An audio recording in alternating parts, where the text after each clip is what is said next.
নমস্কার বন্ধুরা, আজকে রান্না করছি সর্ষে বাটা দিয়ে শোল মাছের ঝোল। দেখুন, এই শোল মাছগুলো আমাদের পুকুরে থেকে ধরেছি, একদম পাকা শোল মাছ, এখনও জ্যান্ত নড়ছে। দেখুন, প্রথমে শোল মাছগুলো কেটে নিয়েছি, ভালো করে সুন্দর করে কেটে ধুয়ে পরিষ্কার করে নিয়েছি। তারপরে শোল মাছগুলোর মধ্যে হলুদের গুঁড়ো আর লবণ গুঁড়ো দিয়ে ভালো করে মেখে নেব।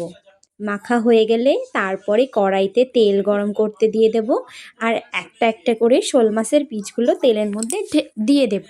তারপর খুব কিছু সময় নিয়ে খুব ভালো করে মাছগুলো ভেজে নেব।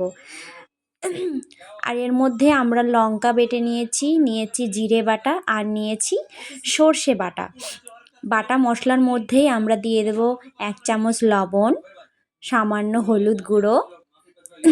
এবার কড়াইতে দিয়ে দেব সর্ষের তেল দিয়ে তার মধ্যে দুটো জিরে ফোড়ন দিয়ে মাছগুলো বাটা মশলার মধ্যে মাছগুলো দিয়ে সেগুলোকে ভালো করে মেখে নেব।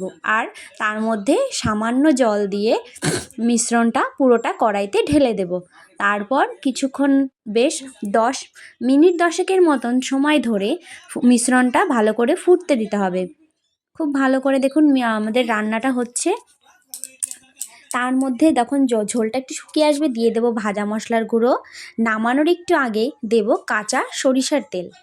তারপরে আমরা নামিয়ে নেব। ব্যাস, তাহলেই আমাদের সর্ষে বাটা দিয়ে শোল মাছের ঝোল রেডি হয়ে গেছে। আর হ্যাঁ বন্ধুরা, যারা আমার চ্যানেলে নতুন দেখছেন তারা অবশ্যই আমার চ্যানেলটাকে সাবস্ক্রাইব করে দেবেন, আর প্লিজ লাইক করে দেবেন। ধন্যবাদ।